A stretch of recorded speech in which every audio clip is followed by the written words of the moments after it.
Hello everyone and welcome to Slash Film Daily for Wednesday, January 9th, 2019. On today's episode we're going to be counting down the top 10 films of the year, according to Slash Film editorial team.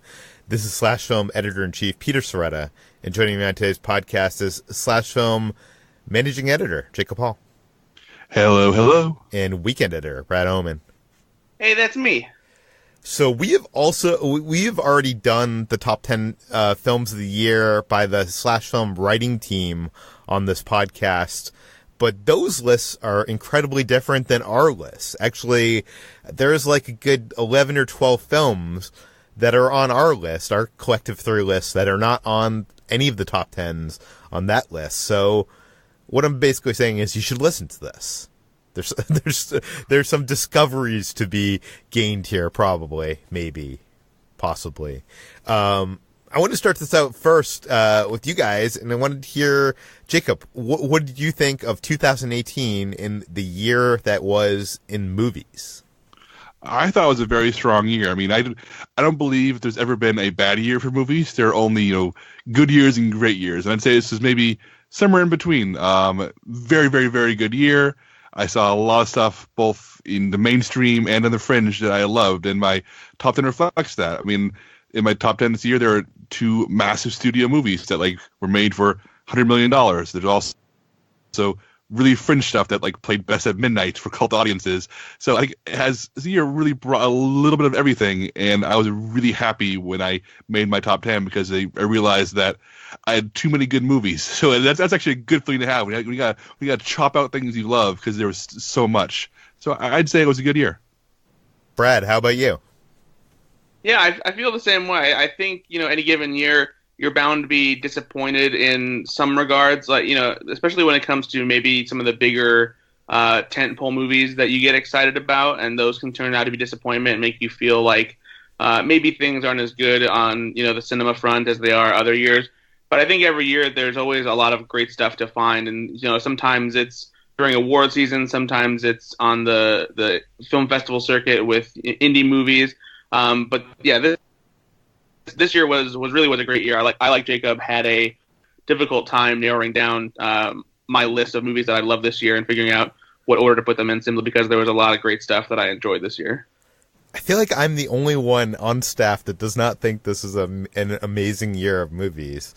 I don't think it's a bad year. Actually on the site, I wrote up, I know all of you wrote your top 10s, and I did a top 15. And the reason why is I did have too many movies that I wanted to include on my list. So I guess it's a good sign.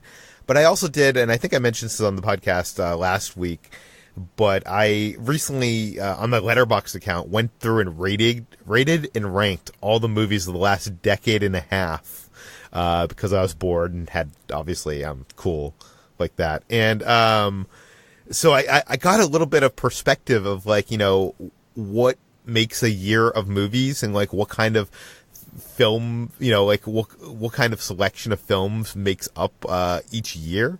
And I did notice that this year, for me, has a lot of 4-star films. There's only one 5-star movie, and for me, for a movie to be 5-star, it has to be perfect or near perfect, and it's something I will rewatch a lot, and it's something that is worthy on my favorite films of all time. Do you know what I mean? It makes my actual favorites list, which is not saying that, if you don't make my favorite list, you're not a good film. I'm just saying, you know what I'm saying. So this year to me had a lot of 4-star films, but more than usual. There are years on my top 10 lists in the past decade that had a lot of 3.5-star movies. So I do think this was a good year of movies, but I don't feel like the top of the top, that there wasn't a lot of movies I will be rewatching for years to come on my list. But I'm hoping to be proven wrong by your arguments for your best of the year list, guys. Why don't we start off this thing with number 10, and I'll get things going. My number 10 is. Oh, also, actually, before we start this list, I do want to applaud us. I'm gonna pat us on the back here, guys, because I feel like film critics, I feel like the feeling is that film critics usually generally only put big important dramas on these lists. And I think collectively our three lists feature a lot of big movies, blockbusters, in addition to those smaller films. It's a good range of stuff. It's not your typical, I think, top 10 list, and I'm proud of our site in that way that we are, willing to reward, a big spectrum of movies. And I will start that off with my number 10, which I'm sure I'm going to get crap about, but it's Bumblebee. Now, I know some people have criticized this movie for being too much like E.T. or The Iron Giant without adding much to the mix, and that's totally a valid criticism. It doesn't bother me much because it emulates those kind of films so well. More well than I think films that tried to emulate those movies like Super 8 and stuff like that. This is without a doubt the best Transformers movie, and this is coming from a Michael Bay defender / apologist who enjoyed the first film a lot, and kind of likes the third installment, at least that, huge action third act. I was worried that Travis Knight wouldn't have the action directing chops to live up to the mayhem that was established in this franchise. But even though this film is much smaller, I loved the action. I love how human he made this. I love Haley Steinfeld. She makes me care about a human character for the first time since Shia in the original Transformers film. She's excellent and elevates this blockbuster beyond its means. The Cybertron sequence at the opening of this film, complete with the Generation 1 designs, is something I've been waiting since my childhood to see fully realized on screen in, quote-unquote live action. I love that this movie knows it's a film based on children's toys, and there's even a third wall breaking joke about Decepticons from John Cena in it that, I don't know, it doesn't take itself too seriously. Unfortunately, this movie wasn't released in the summer. I think it would have done much better then, and I hope the studio doesn't take the poor box office as a reason not to make a sequel and more Transformers movies like this one.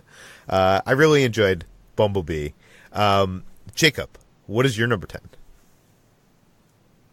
Well, my number 10 is Peter's number 4, so I'm just going to go dive out this plane and catch up with it later. Brad, how about you?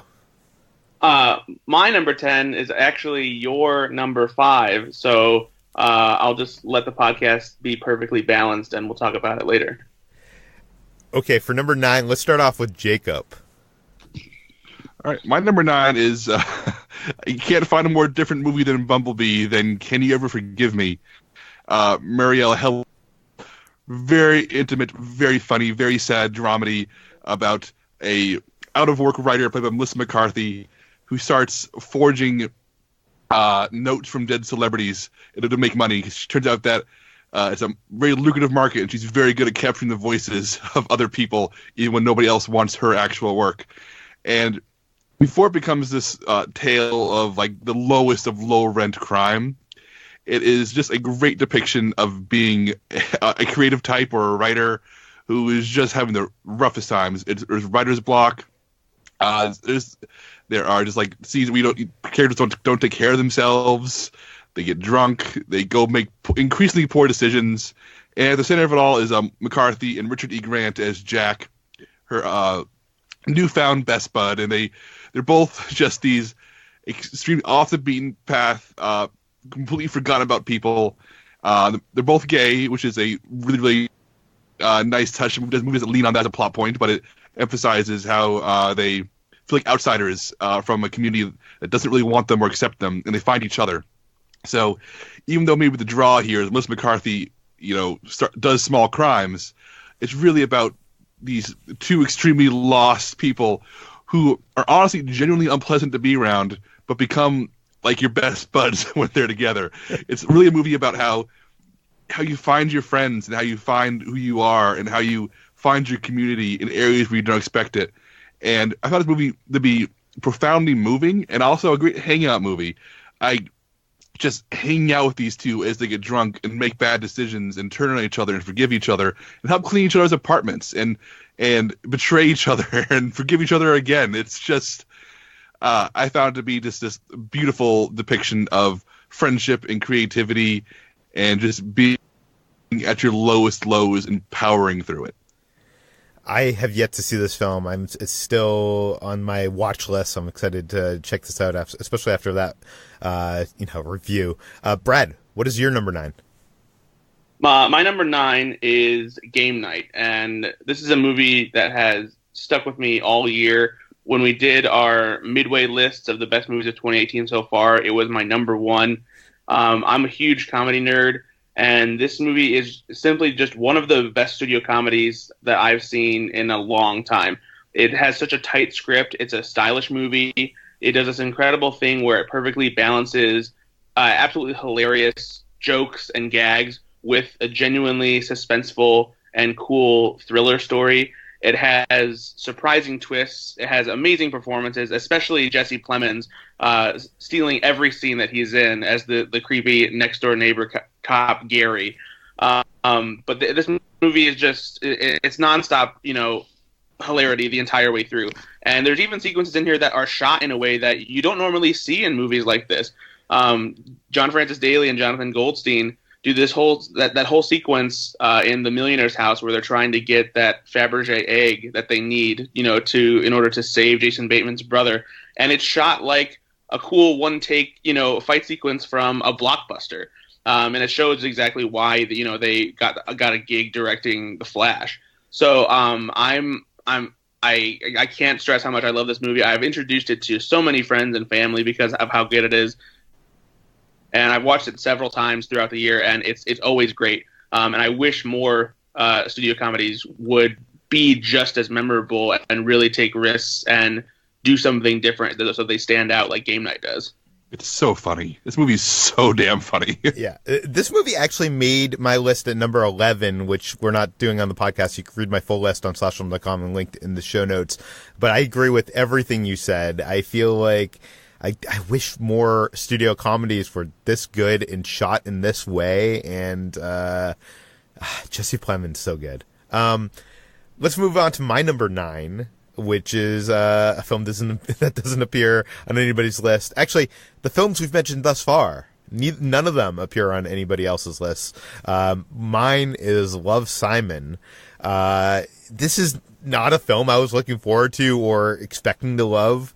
First of all, it's directed by Greg Berlanti, who wrote the Green Lantern movie, and he's a producer behind a ton of CW shows, both bad and good. Secondly, almost no one I has seen this movie. I think Brad saw this. Brad, you saw it, right? Yeah, I did. Yeah, I actually saw it on a plane, yeah. Yeah, you're one of the rare people. I don't think anybody else on staff saw it other than you. I could be wrong. But I heard it was good, and I am a sucker for coming-of-age movies. So I decided to give it a try. Love, Simon follows the story of an in-the-closet 17-year-old named Simon, played by Nick Robinson, who develops an online relationship / crush with an anonymous classmate.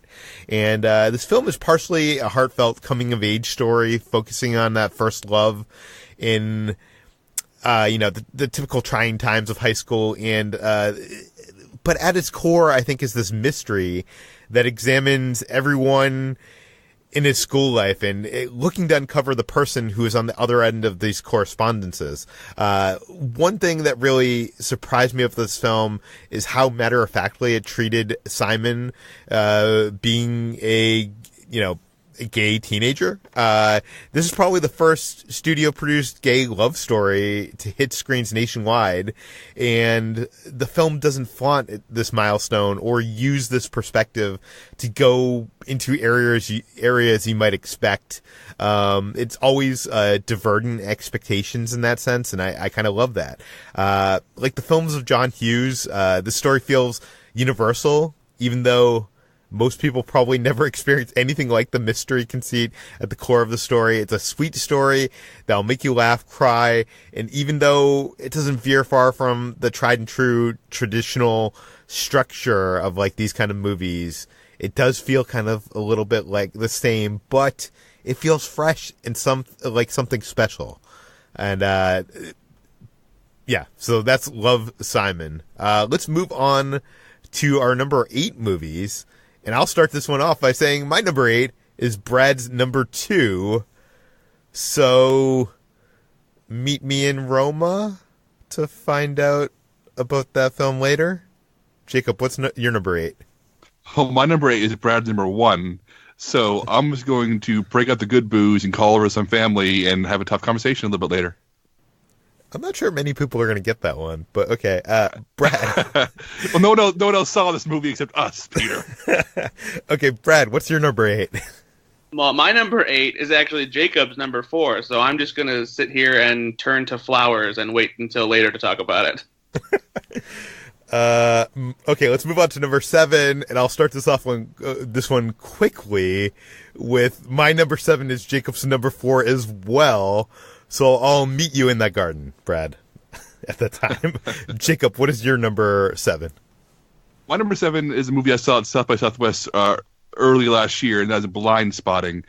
A film I very much enjoyed when I first saw it, and then repeat viewings, I kept getting drawn back to it, convinced me that it belongs in this top 10. This is the directorial debut of Carlos Lopez Estrada, and stars David Diggs and Rafael Casal as two best friends who work together in Oakland. And at first it's very much a hangout movie where they are going about their jobs as movers, encounter all kinds of colorful characters, all kinds of misadventures. And the basic gist of the movie is that Colin, the David Diggs' character, is on parole and has 3 more days to not screw it up before he's a free man and able to, live his own life and not have to report in every night.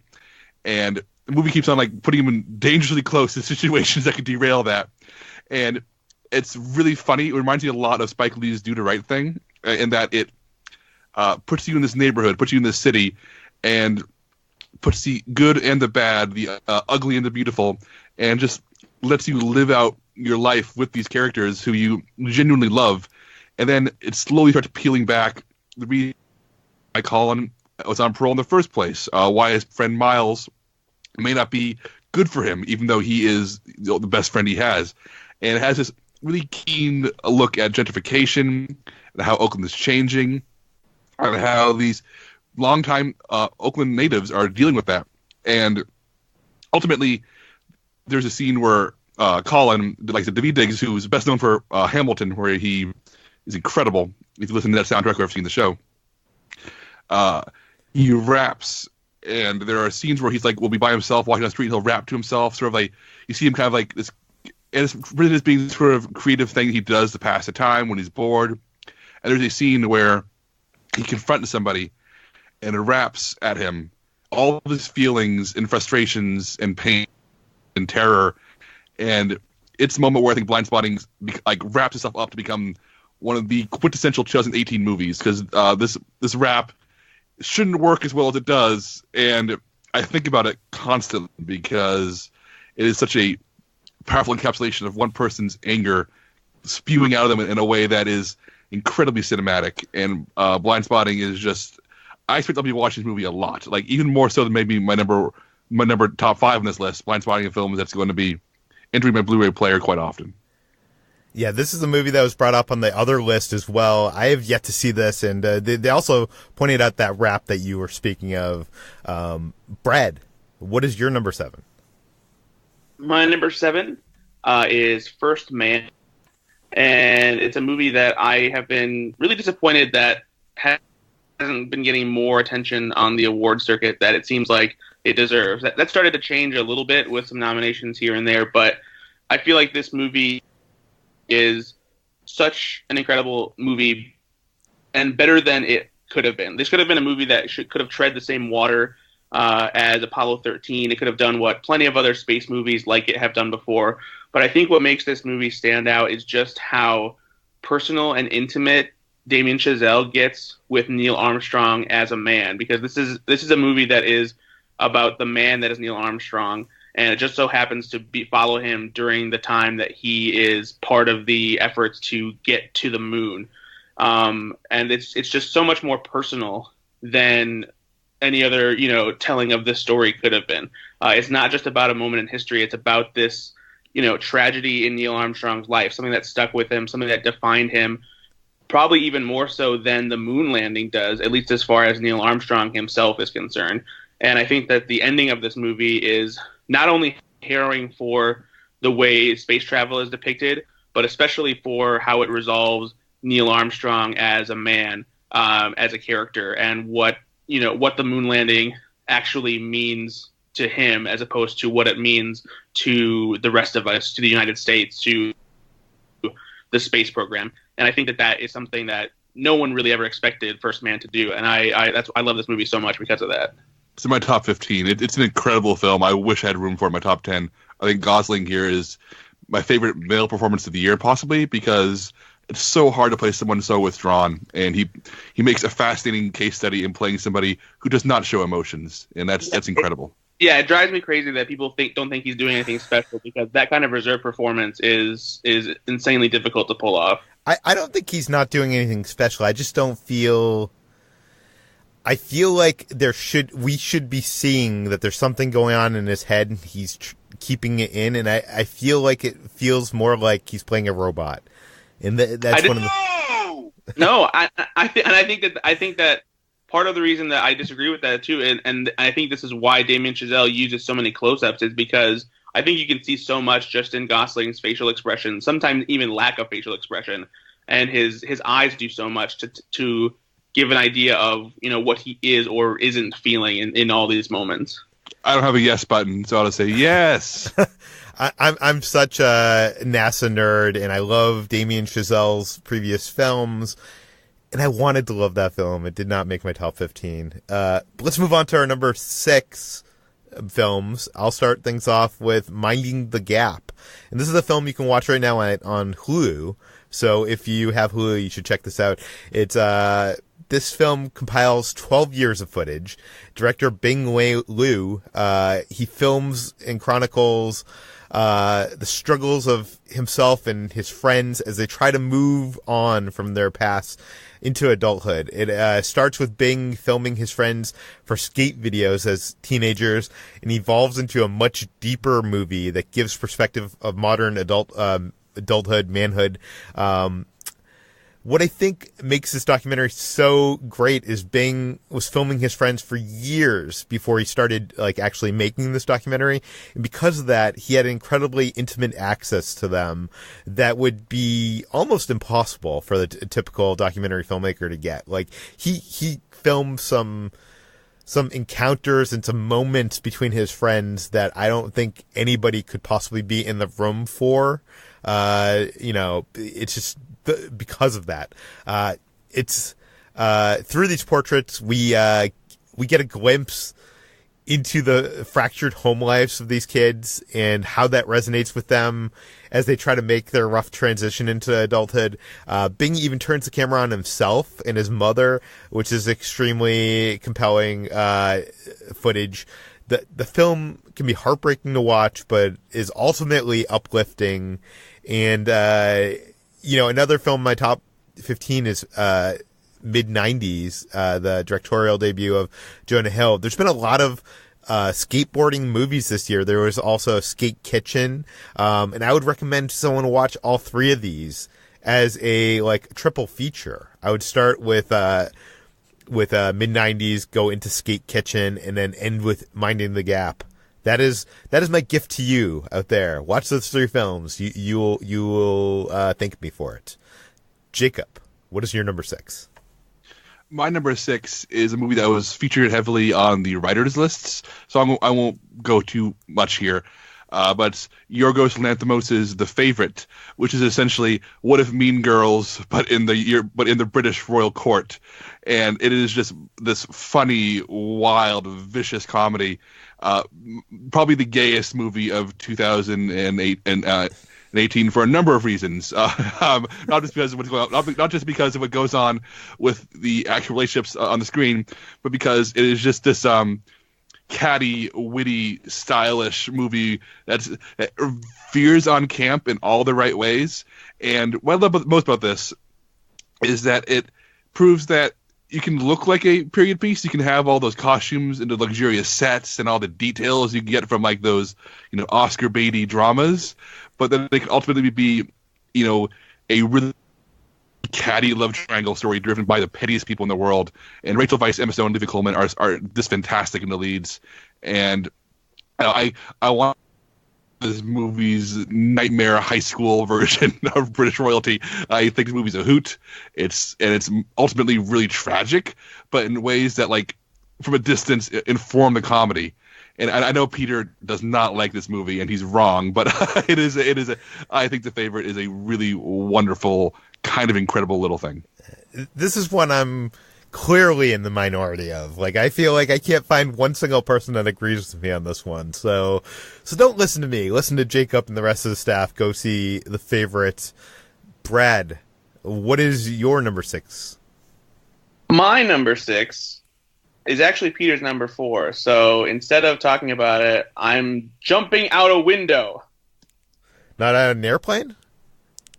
No, a window. Okay. My number 5. Peter, What? I thought you loved the movie. I do love the movie. You'll find out later. My number 5 is Avengers Infinity War. I feel like this film is, it's 10 years in the making. We've had over 1.5 dozen movies that have led up to this epic event. I'm not sure we'll ever get anything like this on the big screen again.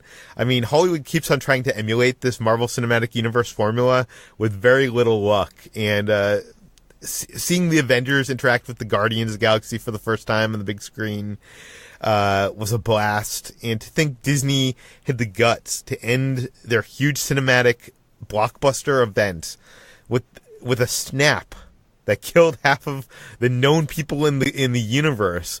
I know. A second part is coming to fix that, but so is Return of the Jedi, and in that way, this is the closest thing that will come to Empire Strikes Back since that classic Star Wars film. And seeing it in the movie theaters, those people did not know that another one was coming. I don't know. The reactions were incredible. For that moment alone, this movie deserves to be up here. If I have any complaint about this film, it's that it feels too crowded and maybe some of the heroes got the short shaft. But I think that's really subjective to who, I wanted to see more of. I know this was Brad's number 10 movie of the year. I am not ashamed to put this on a top 10 list at all. This was one of my favorite blockbuster experiences of the year. It's this incredible culmination of all the Marvel Studios movies, bringing all these heroes together for this insane threat that is Thanos.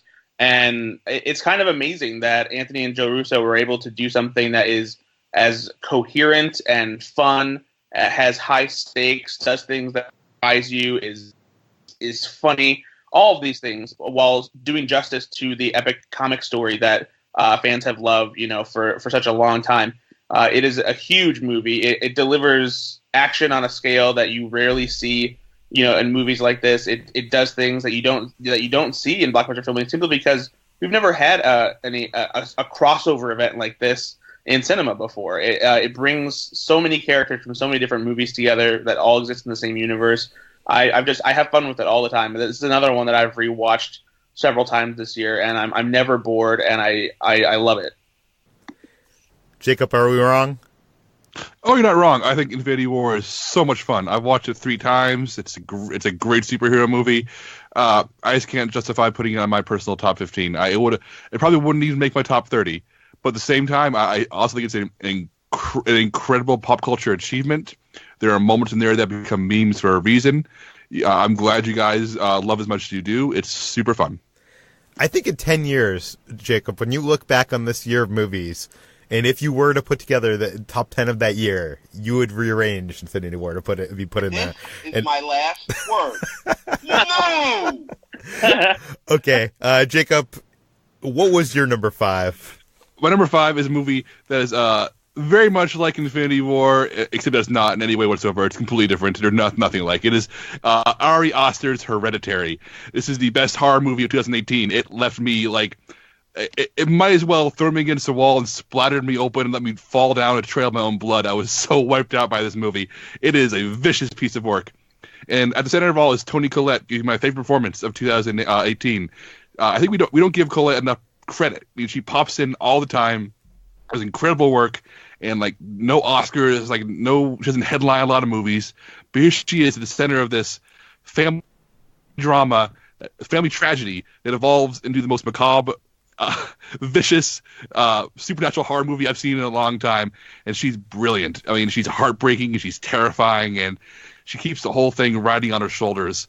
And Hereditary, in addition to just being so friggin' scary and so friggin' gross and so upsetting in ways I was not expecting, it ultimately is about how you can't escape your family. I mean, in the same way that, there's certain haunted house movies that say like, oh, it's not the house that's haunted, it's your little kid that's haunted, it's you that's haunted.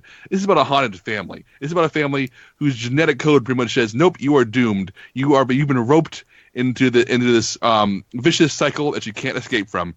And it seems really nihilistic, and it is. But Aster's script is surprisingly funny. The performances are so good, and the tone here, this sense of escalating dread that climaxes with this 20-minute sequence of all of your nightmares coming true, and a final ending that blew my head wide open with it. Even though I saw it coming, it just, the implications of it are so upsetting that I'm still processing it nearly a year later. I saw this at South by Southwest at a very late midnight screening. I revisited it a few times since then. There are moments in this movie that are burned into my brain. It is a horror. It is a horror icon. And I think we're going to talk about this movie in the same way we talk about The Exorcist. Let's give it a decade or two, but it's going to be a movie that people like profoundly talk about as a horror milestone. Yeah. 10 years from now, we're going to be talking about Hereditary and Infinity War. Brad, what is your number 5? My number 5 is Adam McKay's Vice. His vicious takedown of Vice President Dick Cheney, the phantom president, if you will, of George W. Bush's presidency. And Adam McKay as somebody who I've been so excited to see the turn that his career has taken as a filmmaker. He's somebody that I've liked for a long time because I'm a huge comedy nerd. I love Anchorman. I love Talladega Nights. I love Step Brothers, and he has such a fun, unique comedy voice. And this movie just continues to make me love, the skill that he has behind the camera in a much different way. He proved that he could tackle much more mature subject matter in an interesting way that still brings his own comedic style and approach with The Big Short.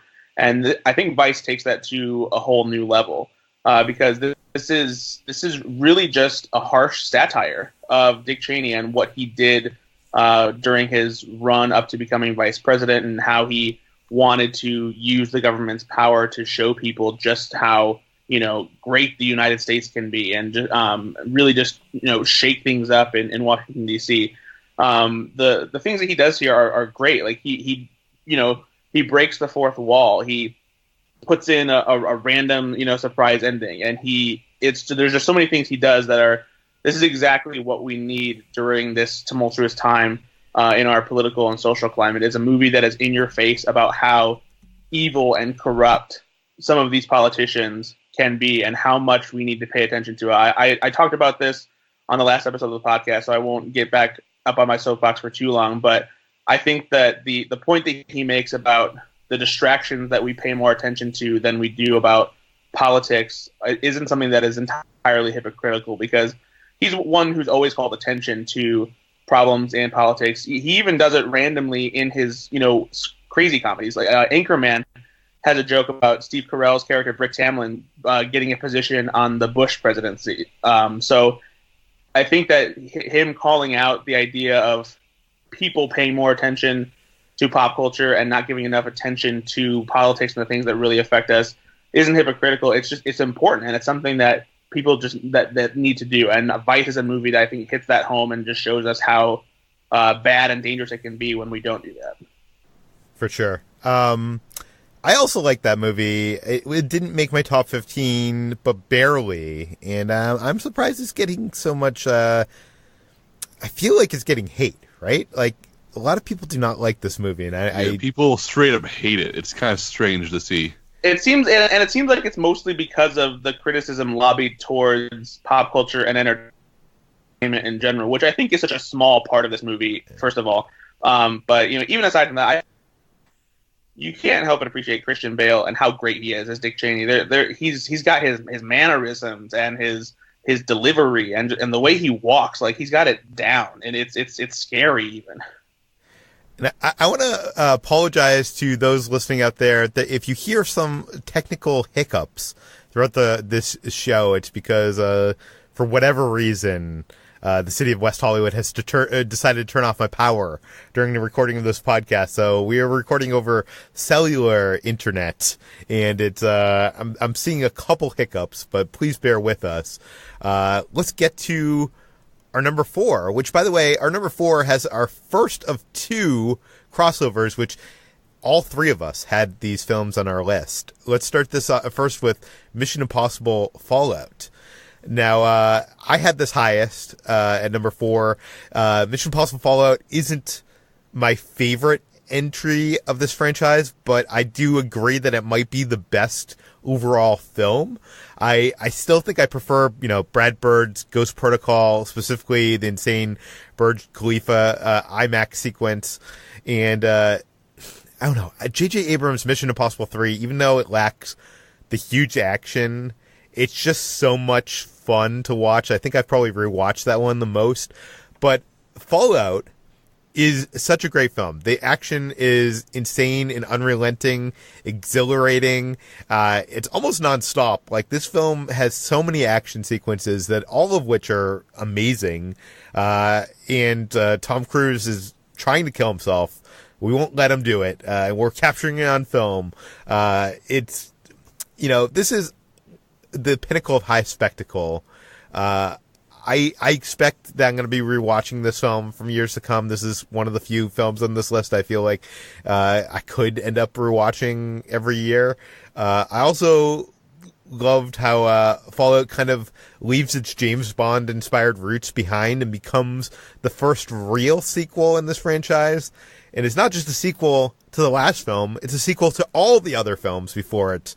It clears up all the loose threads. I really dig this film, and I know you guys did too. Jacob, this is your number 10. Yeah, this is one of the most fun movies that's maybe ever made. I think that Christopher McQuarrie is a match made in heaven or hell for Tom Cruise, because they make amazing movies together. I think everything they've worked on together has been great. Hell, because they're going to kill each other. One of them will die while making Mission Impossible movies. And that's kind of the thrill here. Everything is so real. The fact that Tom Cruise is actually jumping out of planes, actually jumping off of buildings, actually piloting a helicopter for the climax. The fact that it's shot in a way so that you can accept that this is happening, but not shot in a way that makes you that sort of oversells it. So I'm going to go off on a briefest of brief tangents. Christopher McQuarrie and Tom Cruise are everything that Alejandro Inarritu wants to freaking be. His whole, look at me, I'm making movies that are hard to make. Look at me, my lead actor is eating bison meat. It's raw. Look at me, we're very cold. Look at these long shots. Look how hard it is. And movies like The friggin' Revenant are all about, look how hard it was to make this drama. Look how hard it was to make this movie. Whereas it ends up being just this pile of BS. This movie has nothing to say. It doesn't say it very well. It is just a collection of press notes about how hard it was and how difficult it was. Whereas here is Chris McQuarrie and Tom Cruise making what looks like the most difficult to make movie of all time. I guarantee you very few people have suffered and have stressed out on a set quite like these two probably did on Mission Impossible Fallout, and they make it look friggin' easy. Mission Impossible Fallout makes the hardest stunts, the most difficult sequences, all blended with characters we like and know, and a story that's good, and it makes it look like it's a day at the park. It is brilliant filmmaking, and we don't give enough credit to these pop geniuses who are making incredible art, incredible action art, while we fall over ourselves to praise these pretentious bullshit artists who are winning Oscars. Give McQuarrie 1,000 Oscars tomorrow, please. Thank you. Brad, this was your number 6 of the year. It was, and while I don't share Jacob's unbridled hate and anger towards Alejandro Gonzalez Iñárritu, I will say that Mission Impossible Fallout, like Avengers Infinity War, was one of my favorite blockbuster experiences of the year. This is a movie that's 2.5 hours, but it goes by so fast simply because of how fast-paced, exciting, and exhilarating all of the action sequences are. The story is never not compelling. There's great twists and turns. It brings back all the familiar Mission Impossible tropes that haven't gotten tired all these years. It even plays with some of them in a great way, including their great, destroying of like their old standby trick of using a rubber mask to trick somebody and them having to figure out a way to get out of it. And I feel like more often than not now, especially now that Christopher McQuarrie is in the director's chair, is the motto of IMF throughout this entire movie is, I'll figure it out. We'll figure it out. And I feel like Tom Cruise and Christopher McQuarrie are always trying to do that. They're trying to figure out, okay, like, what can we do next? What's the next thing we're going to do? And they're just constantly trying to top themselves. And Jacob's probably right. They're probably going to kill each other. One of them is going to die doing these things because the action here is just unprecedented, unbelievable. And I'm in awe watching this movie all the time because of how perfect these action sequences are. And they never feel completely unrealistic either. We see plenty of big tentpole movies that try to pull off, big epic sequences that are supposed to, wow you, but they don't ever feel as real as any of the sequences do in this movie. And a large part of that is simply because of how dedicated Tom Cruise is to actually doing this stuff, and it shows in every frame of this movie. Yeah, and he injures himself, and this it's not even like this film is insanely plotted. Like, they're writing this film on the set while they're filming it, and somehow this ends up being on all of our top 10 lists. It's amazing. Another film that isn't all of our top 10 lists, but Jacob had it highest at number 4 is Annihilation. Yeah, Annihilation. I've written about this movie. I've talked about this movie. It's been on almost every single top 10 list. So I don't want to. I'll be brief. This is a terrifying science fiction movie that hooks you in with this really unsettling, creepy journey into the unknown. And then when you least suspect it, reveals itself to be about how people deal with traumas, how people deal with mental illness. Now, each character in this movie is essentially battling themselves in some way. A thing that's made literal in the end of the movie with Natalie Portman's character. And I found this movie to be just disturbing and thought-provoking, and it really helped to visualize a lot of concepts that I feel are impossible to visualize in anything that's not a genre story. It uses these science fiction and horror touches to bring to life abstract concepts and make them part of a conversation in ways that I don't think any film has done before. I think Annihilation is pretty much an instant masterpiece. It's a great movie, and I am happy Slash Film is ranked so highly pretty much across the board. Brad, this is your number 8. It is. This movie stuck with me all year, a lot like Game Night did. There's so many scenes in this movie that are haunting and eerie and unsettling, and it's all in service of this narrative that isn't just a sci-fi thriller, but it has so much to say about self-destruction and depression and the way we treat ourselves and view ourselves, and it's visceral all the time. It really digs into your mind and settles in there firmly. And the fact that it's led by this incredible cast of actresses too makes it stand out even more as a film, because more often than not, these kinds of movies we usually don't see with an entire cast of actresses leading the charge. And I think that makes it that much more refreshing and unique. And yeah, it's just it's a beautiful movie, darkly beautiful. Yeah, this film was my number 7. Despite it being my number 7, I think this is the film that I end up thinking back to the most. I haven't rewatched it. It's such a visual sci-fi feast filled with bizarre creatures, fantastical earthly environments, thrilling moments, complex themes. Like you mentioned, Chris Evangelista wrote a whole piece on our site diving into that is worth reading after you see the film. I think in 10 years, You know, when we're talking about Infinity War and Hereditary, Jacob, we'll be looking back at this film as a sci-fi masterpiece, and it's easy to make comparisons to 2001: A Space Odyssey, especially with that third act, which is kind of I don't know. How would you describe it, Jacob? Indescribable. Yeah, indescribable. Yes, perfect. Mark Digby's production design, Rob Hardy's cinematography also deserve some credit. I think I'm very happy that Annihilation has ranked up so highly on all of our lists. Brad, your number 4 is not on anybody else's list. What is your number 4? My number 4 is Black Klansman, and damn all of you for not having this movie on your list. This movie is absolutely incredible. What I love most about this movie is that not only is it a fierce and angry takedown of the Ku Klux Klan, but it also revels in that takedown by making complete idiots of all of these racist assholes who are behind one of the most notorious and awful organizations in America's history. Having John David Washington in the lead role as a black detective who secretly infiltrates the Ku Klux Klan by becoming one of their members and duping them left and right is always funny, but because this is a Spike Lee movie, it also comes with a level of intensity, plenty of social commentary that is not subtle by any means, because this is not a time to be subtle.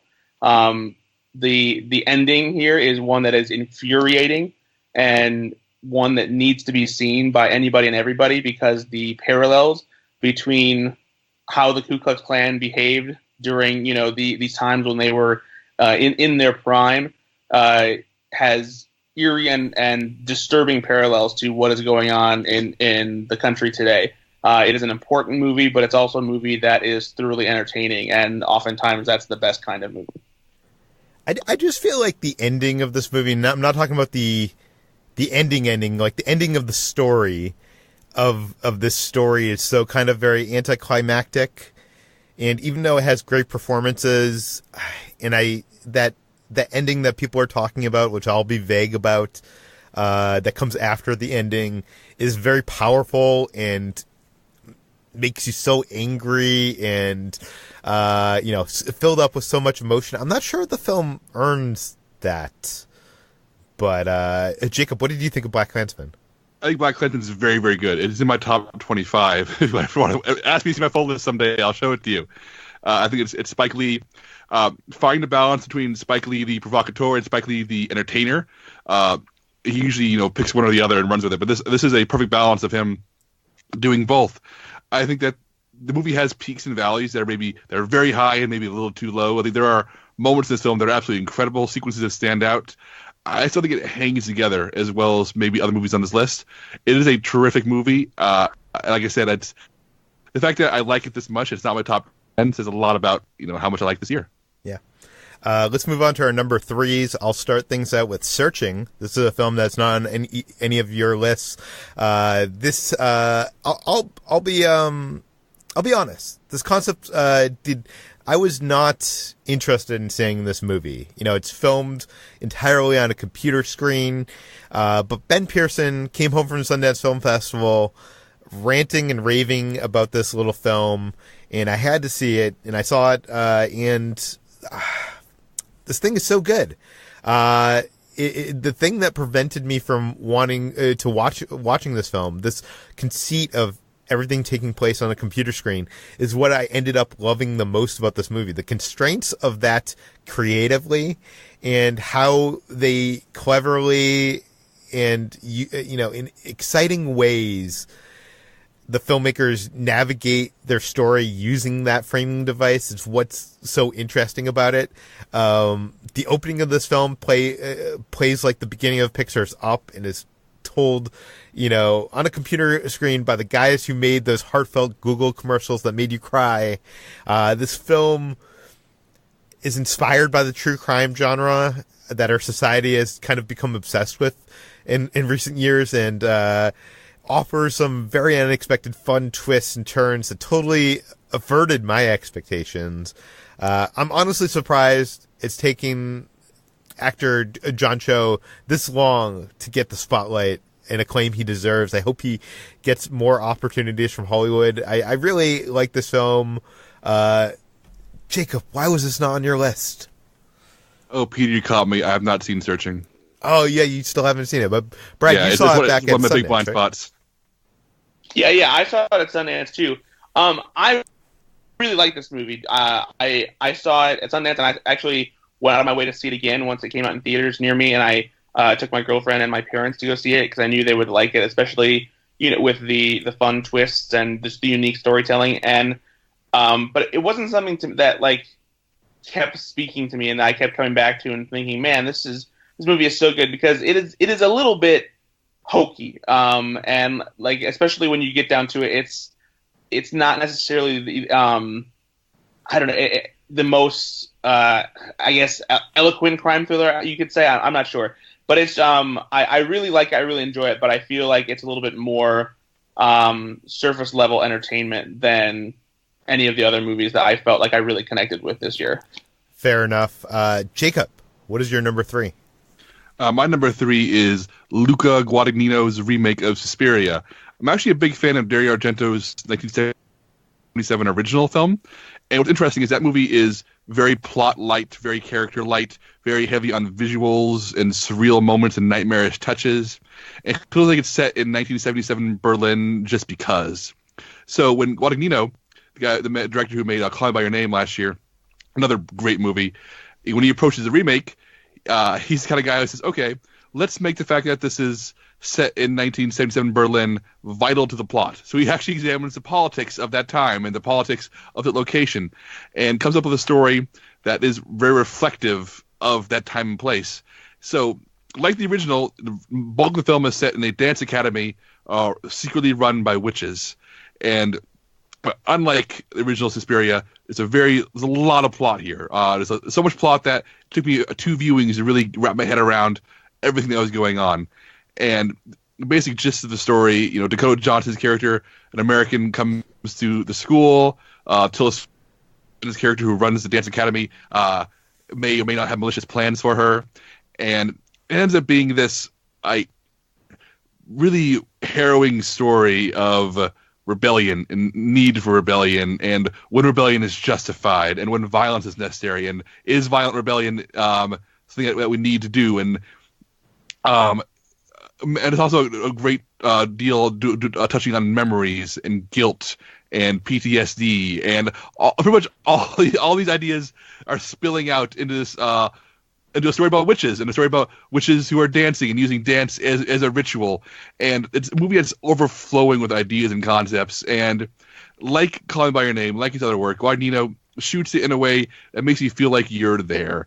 Like, this isn't just, you're not watching a movie about a witch run dance school. You feel like you're actually in that witch run dance school. You can smell it. You feel like you can walk around the hallways. You feel like you spent time with these characters.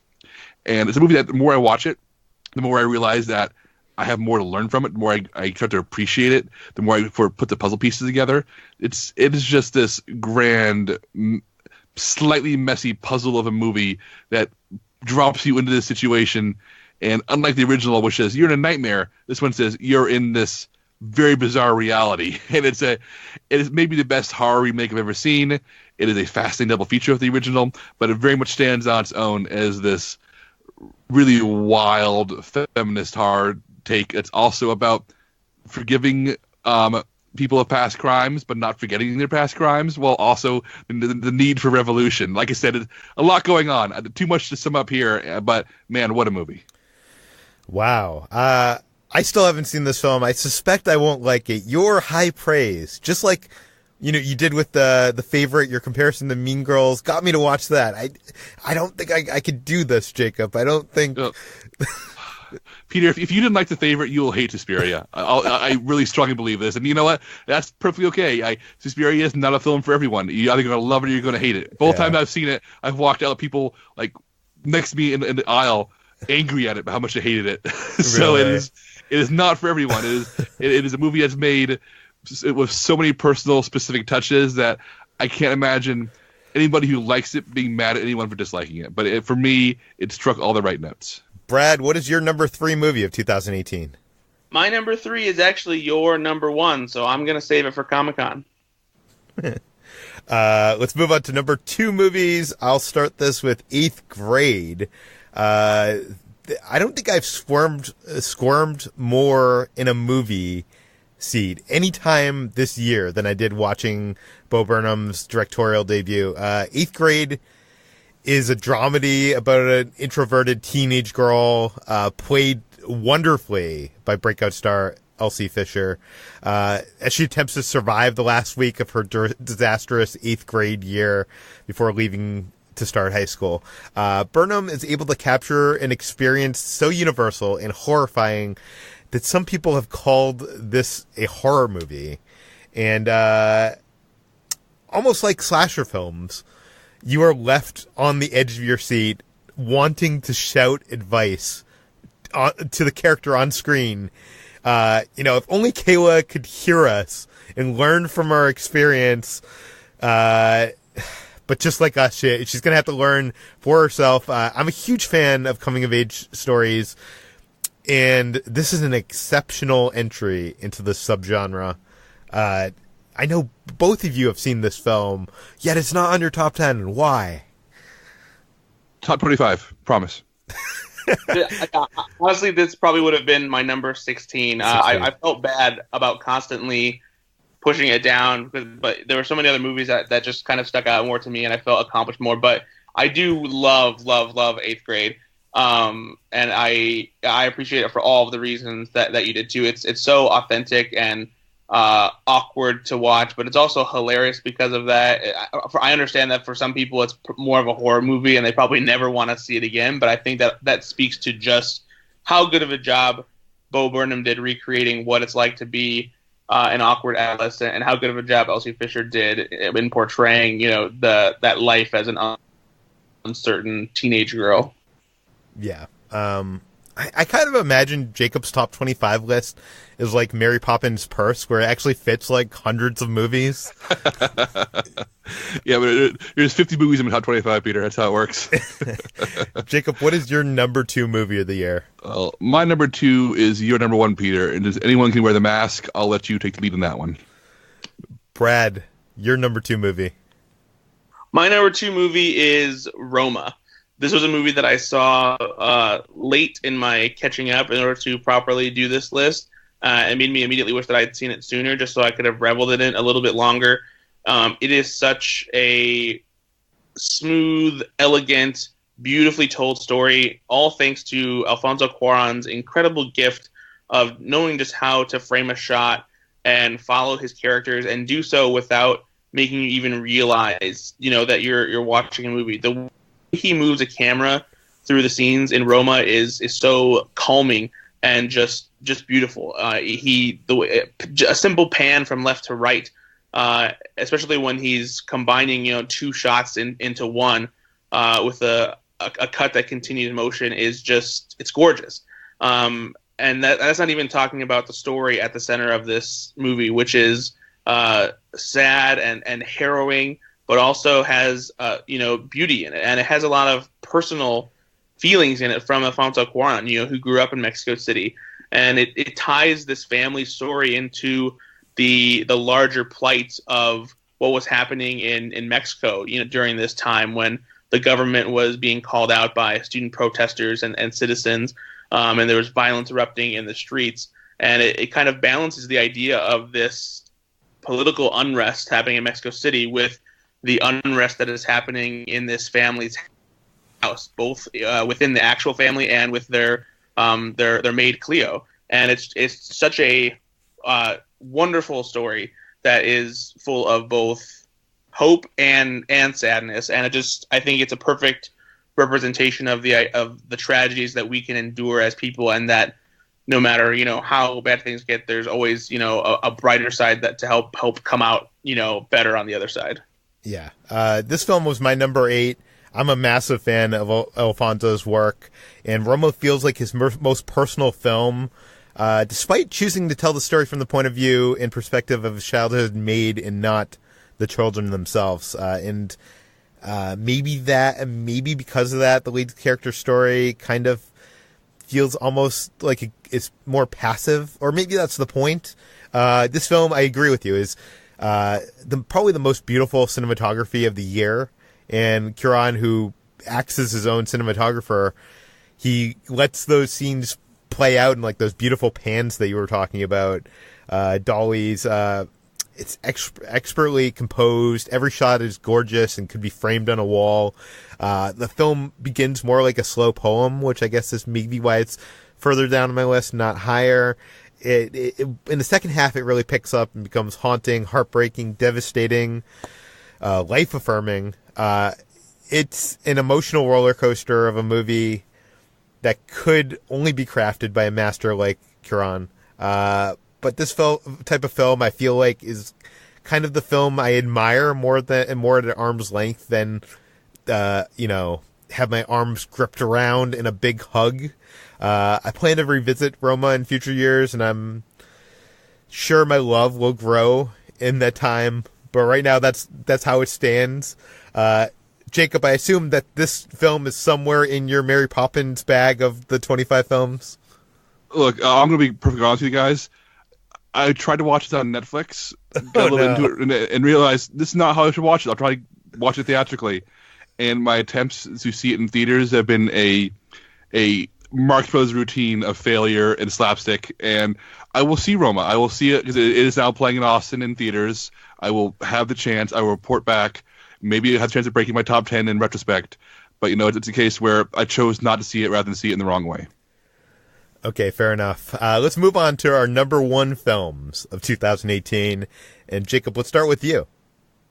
All right. I'm going to go ahead and do something I've never done before, and I want to read a portion of my blurb about Mandy, my number one film of the year, because I feel like this movie is too important to me to ramble about it incoherently. I think my thoughts are better if I just read them. So give me 30 seconds here. This is from my written, published top 10 list / film. Director Panos Cosmatos speaks a variety of languages. He speaks the language of glorious VHS-era trash, a landscape of leather-clad vengeance seekers and bloody rampages. He speaks the language of the art house installation, the non-narrative powered by sound and color and tone, and the hint of a foggy answer lurking behind clouds of enigmatic questions. He speaks the language of horror, of heavy metal, of offbeat romance, and of Nicolas Cage, one of cinema's greatest secret weapons when utilized correctly. So Mandy's a film fluent in all manner of pop culture, capable of speaking to those looking for a surreal acid trip, and those looking for a wacky action romp, and those seeking a deconstruction of the revenge movie, and those looking for an unsettling examination of profound grief. The fact that Mandy does all of this, while remaining a cohesive whole, moving with a singular voice, is nothing short of a miracle.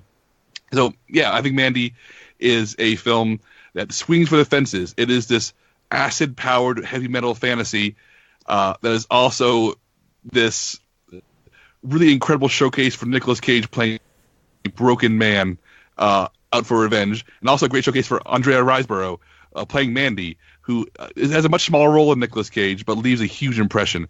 This is a movie begins as a dream, ends as a nightmare, and I can't even begin to describe some of the visuals in it. It's kind of a movie where it has Nicolas Cage being sweet and flirting with his love of his life, and then later battling a gang of demonic bikers who like they've walked out of Hellraiser.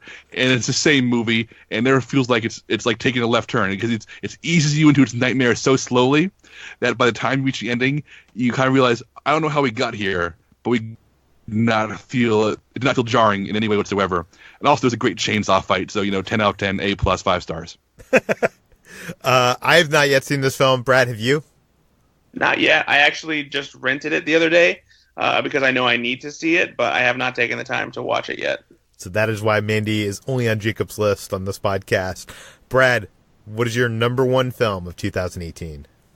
My number one film of 2018, this was another one that came in the last minute for me. I went out of my way to go see it in Chicago because I knew it was going to take forever to reach me here in the lower populated area of the Midwest.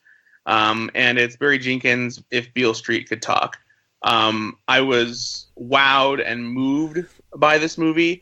It is full of passion and intimacy. It is simultaneously hopeful and tragic. the performances from Stephen James and Kiki Lane are undoubtedly moving, making the movie that much more heartfelt and genuine. The supporting performances on top of that match the lead performances incredibly. There are scenes in this movie that are so quiet and you can't help but hang on every single word that is being said. The score by Nicholas Britell is so gorgeous, and it seeps into every frame of this movie. I just was so caught up in all of it, and like I left it knowing that it was my favorite movie of the year. It's relevant, it's timely. It continues to show the plight of of people who have gone ignored, and I was so moved just immediately by the beginning of this movie from the text from James Baldwin, the writer who wrote this back in the 70s on the play on which the movie is based, about the idea of the metaphorical Beale Street and how this is the story of far too many people and a tragedy that a lot have endured simply because of how society has treated people over the years, black people specifically, obviously. And so, yeah, this movie it did so much to make me feel an overwhelming swarm of emotions. Jacob, this is your number 8 film of the year. Yes, I think Brad put it really, really well, so I won't dwell too long here. But Barry Jenkins is one of the best filmmakers around when it comes to building machines of empathy. I think between this and Moonlight, I feel transported in the worlds that I've never been a part of, and I feel like I've inhabited not just the shoes but the soul of someone else. Beale Street is such a moving, tragic, beautiful, uplifting movie. It bounces between romance and tragedy just so often, and I feel like I lived this movie rather than watched it. It is quite sublime. I talked about this movie on this week's Water Cooler, so if you want to listen to me talk about this movie and why it didn't quite hit my top 10, you can listen to me talk in that podcast. But now is the time, guys. My top 1 movie of 2018 is Cobra Kai. This is the best thing I saw all year in the visual medium, without a doubt. Peter. I wanted to do this. I tried to get this on the top 10 list. Jacob would not allow me to put Cobra Kai. It's a TV show, I will admit. Although it's, if you presented these 5 hours in the cinema, this would be my top film of the year. So, instead of Cobra Kai, my top film of the year must be Spider-Man Into the Spider-Verse. I wasn't even excited to see this movie because my faith in Sony and the Spider-Man universe following the Amazing Spider-Man movies and Venom was kind of an all-time low. And even Lord and Miller's involvement didn't have me that excited.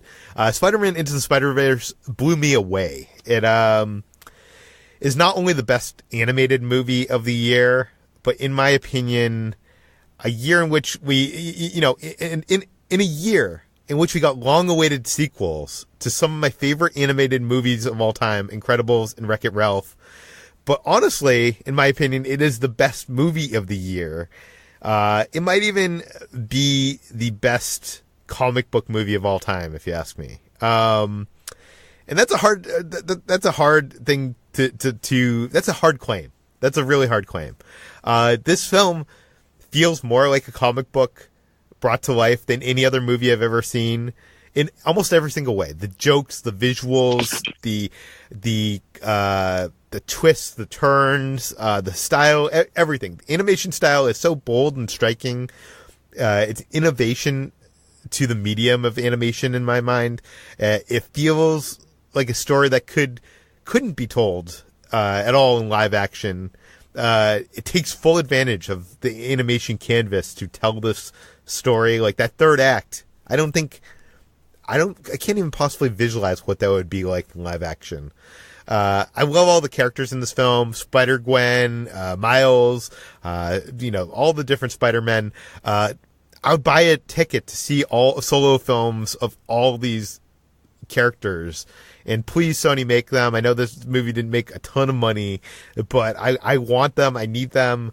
The biggest compliment I can make about this film, and I said this on this podcast before, is when the lights went up and I went home, I didn't want my time with these characters to end, and I couldn't wait a couple years for a possible sequel. I immediately downloaded and subscribed to the Marvel's Unlimited app and binged my way through a dozen comics in the Brian Michael Bendis run of the Miles Morales Ultimate Spider-Man. And I'm still reading through them. I think I'm like 20 or 30 in at this point. This is the one movie on this list I'm sure I'm going to revisit on a yearly basis. I've already seen this film 3 times on the big screen, and I'm considering a 4th. This is the only film on my list that of 2018 that got a perfect 5 out of 5 stars, and to me, it's perfect in every way. I know it was on both of your lists. Jacob, it was on your list at number 2. Yeah, it's perfect. It is a perfect movie. Taking at face value, it is the best superhero story ever told. It is confident. It is funny. It is moving. The relationships all make sense. There is 10 movies worth of story somehow jammed into this without feeling overcrowded. The relationships between Miles and every other character, whether it's his father, the alternate universe Spider-Man, or Gwen Stacy, they all are as grounded and as real as anything you could hope for. The visuals are spectacular. It looks incredible. But even when you take a step back from, and examine it as like a pop culture, like pop art, an Andy Warhol-esque re-examination of Spider-Man and recontextualization of Spider-Man, it holds up as being this brilliant experiment that has no business being a tentpole Sony Spider-Man movie. It's brilliant. It's beautiful. It is. I will be rewatching this movie constantly. I've always seen it a couple times in theaters, but I know when it hits Blu-ray, it's never going to leave my player. It's going to be in there all times. Brad, this was your number 3 movie of the year.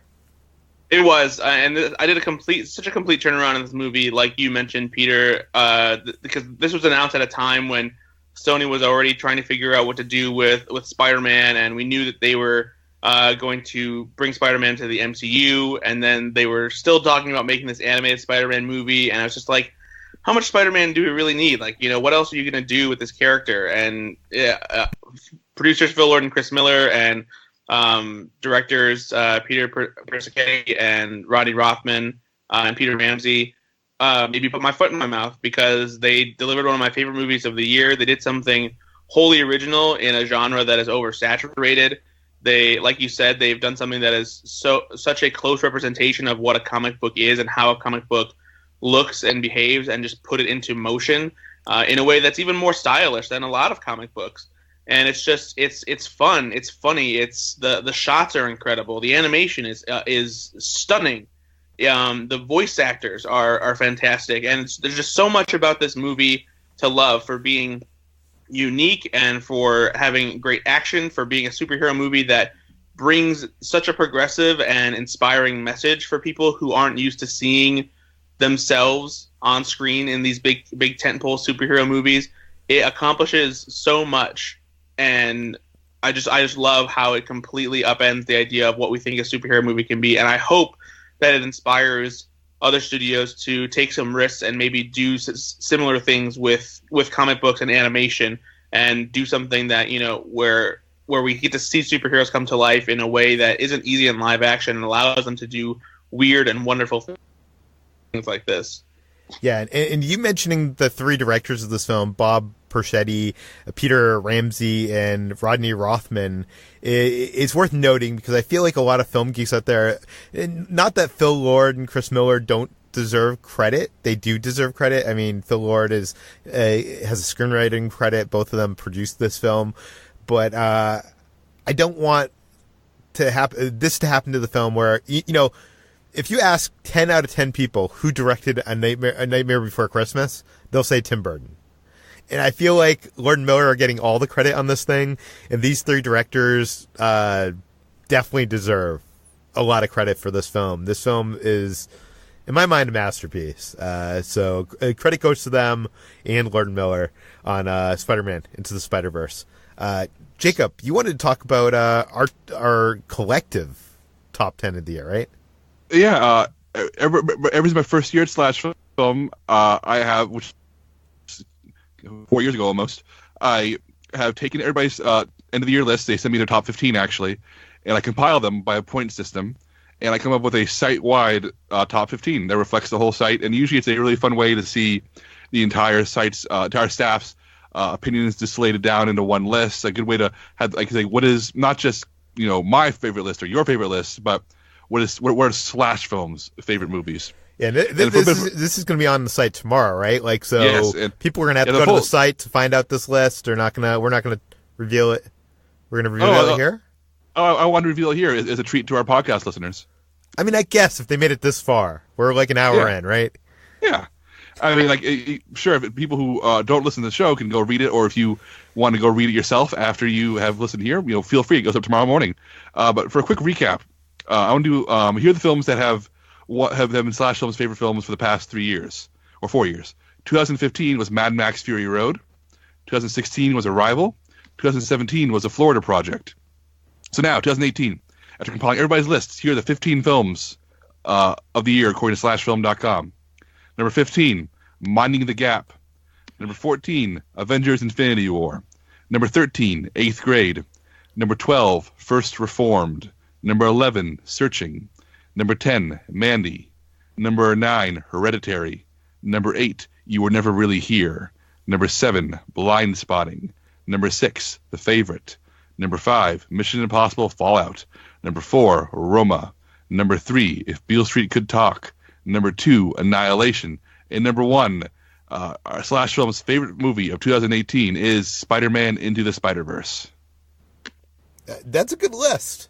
Really good list. Yeah. There's a bunch of films I still have not seen that are on that list, but I plan on seeing them this month. Everything except for Suspiria. Yes. Suspiria unfortunately got cut off. It's one of the very edge of being cut off. I was. Why did I say Suspiria? I meant Hereditary. For some reason, I don't feel like I'm gonna like Hereditary, so I'm avoiding Hereditary. I know I'm gonna probably get a ton of emails about that, but whatever. Brad, any thoughts on this list? I'm pretty happy with it. I think the one movie that I'm actually kind of upset didn't make the list. It was BlacKkKlansman, just because I think it deserves that level of recognition. But there are a lot of great movies on this list, and I appreciate that it's very representative of the wide variety of tastes that we have on the Slash Film staff. Yeah, I'm kind of bummed that Cobra Kai did not make the list. Someday you guys are going to watch this show. Someday. Okay, that brings us to the end of today's Slash Film Daily. Brad, where can people find more of your work online? Always slashfilm.com, Twitter at Ethan_Anderson, and my own podcast, Go Flix Yourself, on iTunes and other podcasting platforms. Jacob, where can we find you? Slashfilm.com every single day. I'm also on Twitter where I'm at Jacob S. Hall. And I'll plug this one more time. I just started an Instagram feed, Jacob Samuel Hall, which is mostly going to be weight loss updates and Warhammer miniatures. So look for that. You can find me at SlashFilm on all social media. You can find all my work at slashfilm.com. This podcast, Slash Film Daily, is published every weekday on iTunes, Google Play, Overcast, Spotify, all the popular podcast apps. Please feel free to send us your feedback, questions, comments, concerns to Peter at slashfilm.com. And please leave your name, general geographic location in case we mention the email on the air. Please go rate and review this podcast on iTunes. Tell your friends, spread the word, and we'll see you tomorrow.